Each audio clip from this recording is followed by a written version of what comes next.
Mesdames et messieurs, bonjour et bienvenue pour cette nouvelle édition de Autour du monde, version Moyen-Orient, pour ce jeudi, le 9 décembre 2021. On commence tout de suite avec ce compte-rendu. Le président Abdel Fattah el-Sisi assiste au forum GFHS 2021 et à la conférence de l'ICESCO. Le président Abdel Fattah el-Sisi a assisté hier au Forum mondial de l'enseignement supérieur et de la recherche scientifique GFHS 2021 et à la conférence générale de l'Organisation islamique pour l'éducation et la science et la culture, l'ICESCO. Ceci a eu lieu dans la nouvelle capitale administrative. Et pour plus de détails, voici un compte rendu. Le Forum mondial de l'enseignement supérieur et de la recherche scientifique dans cette deuxième édition a débuté hier sous les auspices du président Abdel Fattah el-Sisi sous le titre de « La vision de l'avenir » avec la participation de certains pays du monde islamique, outre certaines grandes universités internationales, organismes et organisations internationaux, parallèlement avec l'accueil égyptien pour la 14e session de la conférence générale de l'Organisation islamique pour l'éducation, la science et la culture, l'ICESCO. En effet, le forum aborde certains sujets, notamment l'avenir du travail, la préparation et la qualification des étudiants et des jeunes chercheurs pour les futurs emplois, les besoins des marchés du travail locaux et internationaux, à la lumière des répercussions de la pandémie de Covid-19, ainsi que l'évolution rapide des compétences professionnelles et de la demande sur le marché du travail. De même, le forum comprend la mise en place d'une série d'événements et d'activités sous forme de réunions, séminaires, ateliers, tables rondes et conférences scientifiques préparées par des experts universitaires, professionnels, représentants d'organisations internationales, hommes d'affaires et des jeunes, en plus d'une exposition comprenant de nombreux pavillons pour les participants de diverses universités publiques, privées et internationales, des entreprises technologiques spécialisées dans l'éducation et la recherche scientifique, ainsi que des organisations internationales et des agences de financement.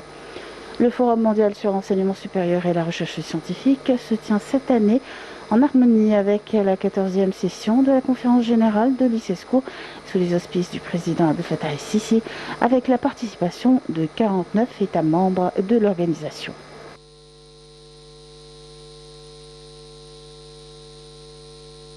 Et pour plus d'explications sur ce sujet, mesdames et messieurs, nous avons le plaisir d'accueillir au bout du fil Dr Nermine Adel Tourfa, conseillère pédagogique et académique. Bonjour, Dr Nermine. Bonjour. Alors, comment voyez-vous les activités du président de la République hier avec sa participation à ce forum d'éducation d'éducation supérieure et certainement sa participation à l'organisation aux travaux de l'ICESCO, l'Organisation islamique pour l'éducation, la science et la culture. Comment voyez-vous ces activités et leur effet, je dirais? En fait, le forum aborde certains sujets, notamment l'avenir du travail, la préparation et la qualification des étudiants et des jeunes chercheurs pour des futurs emplois. Les besoins des marchés du travail locaux et internationaux et surtout à la lumière des répercussions de la pandémie de Covid-19.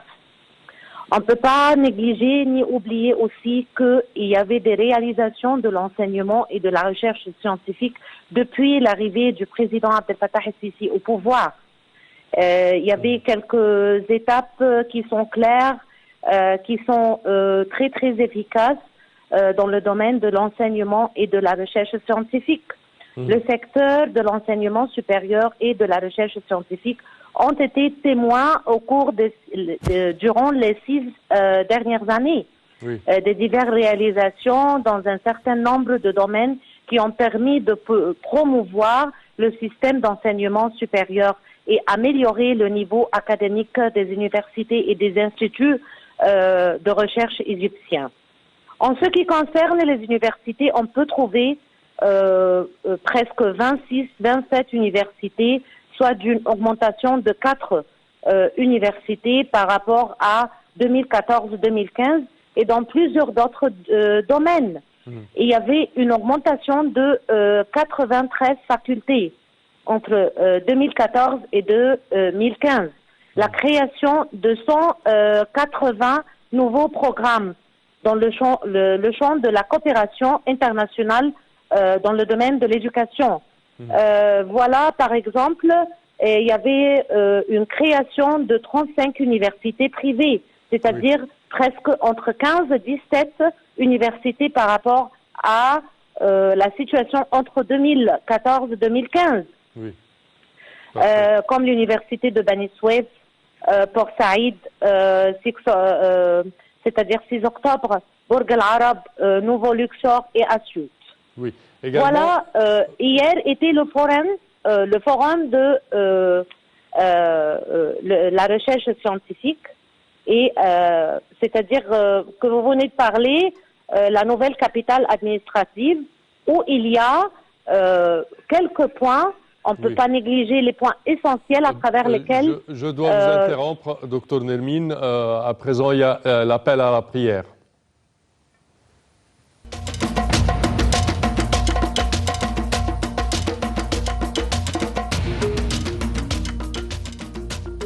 Et de retour, chers téléspectateurs, avec notre invité, Dr Nermine Adel Troufa, conseillère pédagogique et académique. On parlait des travaux du Forum de l'éducation supérieure tenu hier et avec la participation du président Abdel Fattah el-Sisi et des travaux de l'ICESCO. Dr Nermine, vous disiez tout à l'heure, vous parliez de la rénovation et du développement, je dirais, de l'éducation supérieure à partir de la tenue de pouvoir du président Abdel Fattah el-Sisi. Également, si on parle à présent, on parle également de partenariat entre plusieurs universités locales et d'autres universités internationales. Oui. Et on a aussi, je viens de citer les universités, les nouvelles universités. Il y en a aussi l'université de la technologie de Bani Souef. Oui. Et 5 autres universités technologiques à Port Saïd, Octobre, Bourg Al Arab, Nouveau Luxor et tout ça. Voilà, on ne peut pas négliger les chiffres ni les informations déjà citées à l'autre appel. Il y a un nombre d'étudiants qui sont accueillis chaque année dans le système d'enseignement supérieur. On ne peut pas négliger presque 400 000 étudiants par rapport par rapport aux années 2014-2015. En fait, le forum aborde certains sujets, notamment l'avenir du travail, la préparation et la qualification des étudiants et des jeunes chercheurs pour leur futur emploi, c'est-à-dire les chances ou bien leurs chances à l'avenir au marché du travail. Les besoins des marchés du travail locaux, soit internationaux, à la lumière des, surtout la situation actuelle des répercussions de la pandémie de Covid-19. Voilà, c'est le forum qu'on venait de dire dans sa deuxième édition, Monsieur le Président, sous le titre de la vision de l'avenir des jeunes, avec la participation de certains pays du monde islamique. Nous tenons à vous remercier, C'était à la chance. Oui, nous tenons à vous remercier, Dr Nermine Adel Troufa. Je répète que vous êtes conseillère pédagogique et académique. Merci à vous. Et nous enchaînons, chers téléspectateurs, avec cette information. La Libye, la Chambre haute propose de reporter la présidentielle à février. Le Conseil d'État libyen, instance faisant office de Sénat, a proposé hier de reporter au mois de février l'élection présidentielle prévue le 24 décembre en raison du désaccord persistant entre camps rivaux.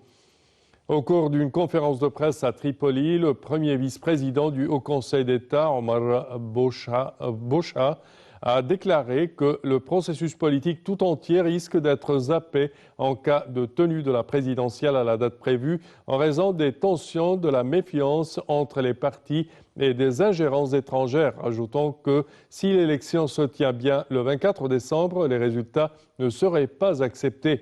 La Chambre haute du Parlement installée à Tripoli propose ainsi d'organiser la présidentielle en février en même temps que les législatives.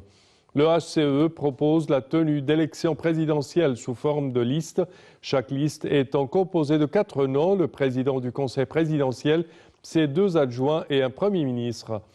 Le mandat du Parlement et du Conseil présidentiel serait, lui, de 4 ans à compter de la date de leur élection et pour un seul mandat non renouvelable, a fait savoir M. Boccia. Selon la feuille de route onusienne, des élections parlementaires devraient se tenir le même jour, mais le Parlement a récemment reporté les législatives d'un mois, ravivant les tensions et prenant le risque de torpiller un processus fragile. Et en Arabie Saoudite, l'Arabie Saoudite et l'Oman s'engagent à renforcer leur coopération bilatérale. L'Arabie Saoudite et l'Oman ont annoncé mardi l'ouverture du premier passage terrestre entre les deux pays voisins du Golfe. Je cite, la route saoudo-omanaise contribuera à la fluidité de la circulation des citoyens des deux pays et à l'intégration des chaînes d'approvisionnement. C'est ce qu'a déclaré un communiqué conjoint publié à l'issue d'une visite officielle du prince héritier saoudien Mohammed Ben Salman. Le projet de liaison entre les deux pays est considéré comme l'un des projets les plus importants en raison du rôle qu'il joue dans la promotion des échanges commerciaux entre les deux pays et dans la facilitation du mouvement des pèlerins et des touristes. L'ouverture de la route complète également les liens directs du Royaume avec tous les pays du Conseil de coopération du Golfe et devrait contribuer à augmenter le volume des échanges commerciaux entre les deux pays.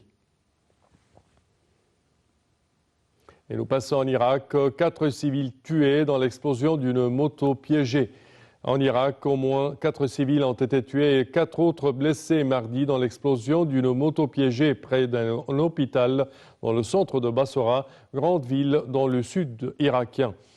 L'explosion n'a pas été revendiquée dans l'immédiat. Elle a eu lieu à un carrefour du centre de Bassora, près d'un hôpital et d'un marché populaire. Et le président algérien Abdelmejid Tebboune a annoncé lundi l'octroi d'une aide de 100 millions de dollars à l'autorité palestinienne à l'occasion d'une visite à Alger de son président Mahmoud Abbas. M. Tebboune a en outre indiqué que l'Algérie souhaitait placer la cause palestinienne au cœur du sommet arabe qu'elle doit accueillir en mars prochain.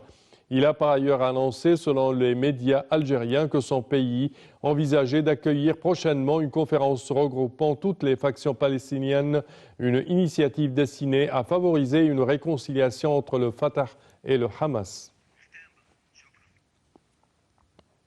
Et ceci conclut, chers téléspectateurs, notre édition d'aujourd'hui et d'Autour du monde, version Moyen-Orient. Je vous remercie de votre attention et je vous donne rendez-vous la semaine prochaine à la même heure. Au revoir.